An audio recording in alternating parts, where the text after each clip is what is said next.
The only concern was that you were going to spend money and you weren't going to get it back. Look at this. Right. You needed volume so you can hear this too. Whoa. I mean, what in the... Oh, my God. Dude, he looks like old...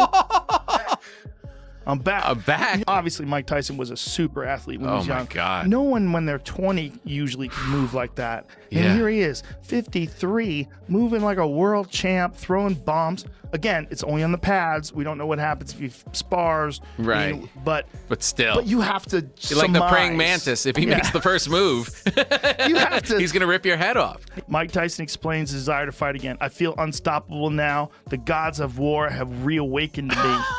And he said something about the gods of war have awakened me. They've reignited my ego and want me to go to war again. Holy shit, that's so terrifying. That's so... Joe Rogan is completely shocked by how ripped Mike Tyson looks ahead of the fight with Floyd Mayweather Jr. It's something Joe keeps bringing up again and again whenever Tyson's name comes into the conversation. That's still Mike Tyson. Yeah, that's still what I see in my nightmares. And that is a guy who's on testosterone. That's a guy who's on human growth hormone. Gotta be, right? Gotta be. Yeah. I mean, I never asked him, but I couldn't imagine he would try to do this without, and I couldn't imagine he would be able to keep that physique. Oh, he has power. It's real power. And that's why, like, everybody's talking about this Mike Tyson thing. I was like, man, they should not be letting this thing happen. I really hope he doesn't knock Mike Tyson out.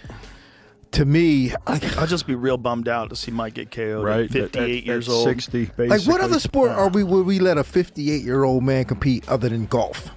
Right. Yeah, but you know what I'm saying? Like, why are we letting this happen? It's kind of crazy. Yeah, but he's made for it, man. Like, he's made for it. Mike is? Yeah, I mean, it's Listen, what he is. Dude, he's perfectly capable of knocking him out. He is perfectly capable. If he zigs when he should have zagged, if Mike can close the distance in a way that he doesn't expect, and Mike also has layers upon layers of attacks that are in his mind. When Mike isn't mentally preparing for a fight, he can seem like a totally normal person.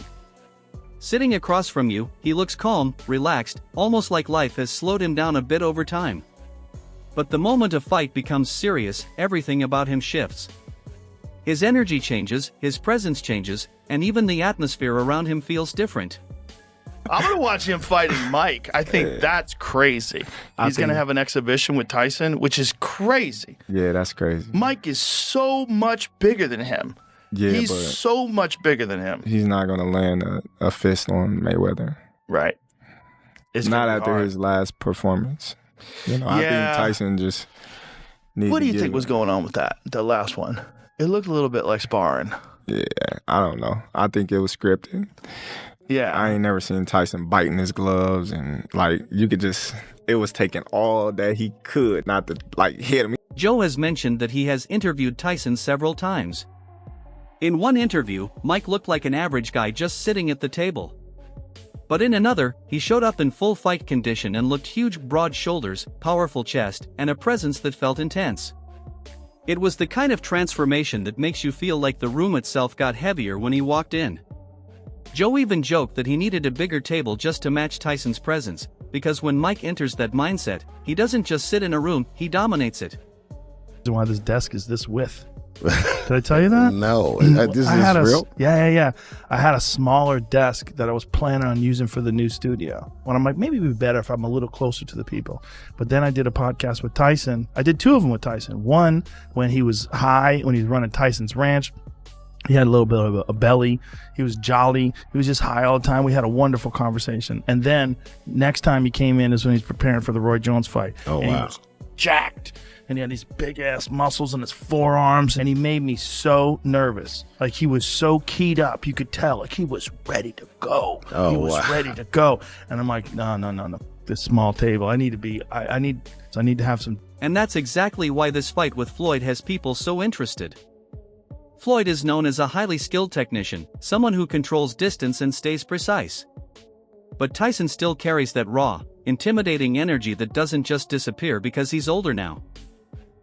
It is just like, it's heartbreaking to see a icon go out like that. Yeah. You know, and but it's crazy also to see him fight at 57 years old. Like that's but nuts. still, like, he shouldn't have been in there at all. You know, I think it's other ways. Yeah. You know, it's other ways. Joe also talks about a reality that many people don't like to admit. Even legendary fighters don't always stay wealthy the way fans expect. Exhibition fights become one of the easiest ways to keep earning money while staying in the spotlight. So when you look at Tyson now, strong, sharp, and clearly in serious condition, it doesn't just feel like nostalgia anymore. It starts to feel like something more serious, almost like a warning. Floyd Mayweather. Yes. I wasn't bothering nobody. I love this guy. Like, why would he want to fight Iron Mike Tyson? I was minding my business. I wasn't bothering nobody. He just wanted, he picked. He came, he said, damn, we got a bag, huh, Mike? No, I didn't say that. No, it's a bag, though. You and Floyd Mayweather that's, come on, two biggest names in the whole, what is this, the 20th century and shit? This is the fucking 21st century. These are the two biggest names in the 21st century. I guess a bag is involved. Yeah. Oh, While Joe Rogan is busy describing Tyson as a powerful force again, almost like a human wrecking machine who could walk into a podcast and make the whole room feel smaller, Dan Rafael steps in and completely shifts the tone. He takes the conversation from excitement to reality. And honestly, his point makes sense. Dan starts talking about a possible Mayweather versus Manny Pacquiao rematch like someone who has already seen how this plays out and didn't enjoy it the first time. When he calls their original fight disappointing, it hits home. People remember how big the event was, but not how the action actually felt. In the official fight, the rematch with Pacquiao that has been announced by their teams and by Netflix, which will carry that fight because they like to do those, big fights that are more name recognition than serious combat, with the exception being, of course, when they did Canelo against Crawford, which was two prime, names and active fighters. Then he brings up something even bigger, the 50-0 record. Suddenly, this is no longer just about a fight. It becomes about risk. Floyd built his entire career protecting that perfect record. And now, at 49 years old, the idea of putting that record on the line again feels huge. That's not something you do casually. It either shows extreme confidence or strong financial motivation. Dan doesn't hold back either. He clearly says Floyd needs the money. No hesitation, no soft wording, just straight to the point. There's no boxer in the history, whoever put on gloves, that treasured his undefeated record more than Floyd Mayweather. That the fact that could go away is not insignificant. So if there's any reason to be interested in that rematch, that may be it. As you said, it will be an official fight. So there is that. But I'm if they decide not to do that, I won't be unhappy about it. Let Floyd be 50-0, fine. But he needs the money, and obviously he's going to make money in these different events, or he wouldn't be doing them, in my opinion. And then you add Mike Tyson into the situation. A man close to 60, still stepping into the spotlight like he has something left to prove. At that point, it starts to feel less like traditional boxing and more like a gamble with legacy. But here's the interesting part: even while Dan criticizes it, he also explains why it works. The names involved are too big.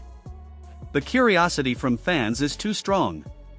People complained about the first fight, yet they still paid to watch it. Now add age, higher stakes, and the unknown factor, and it becomes even more tempting. That idea of protecting an undefeated record also stands out. Today, many fighters treat that zero like something fragile, instead of just part of their journey. So yes, people might criticize it, and even feel frustrated, but when the fight starts, everyone will still be watching. Is putting that 50-0 record. 100%. That's the only thing that makes it even quasi-interesting. Mm-hmm. If look, we don't have to relitigate their first fight from 2015. It was a terrible fight, and Floyd won easily. But he's 49 years old. Pacquiao has actually had a real fight since then, even though he didn't win against Mario Barrios back in July of last year.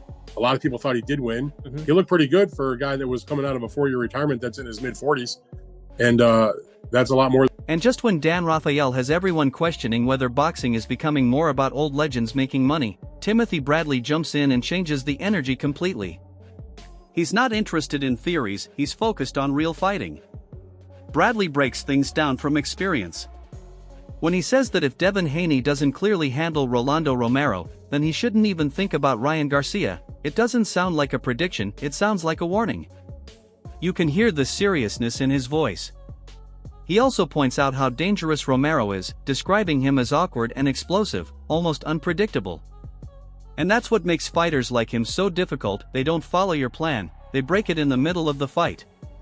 Then Bradley shifts into a technical breakdown, talking about Haney's jab, his footwork, and his feints. At that point, it feels like listening to a chess expert explain why one player came prepared and the other didn't. Stuff, but he leaves a lot of openings, for the taking. And a guy like Devin Haney, who understands the sweet science, who got good feet, good reactions, and excellent jab. I mean, the feints that he gonna be using on him as well, man. Because Dan Romero, he's so tensed up. You drop a feint on him,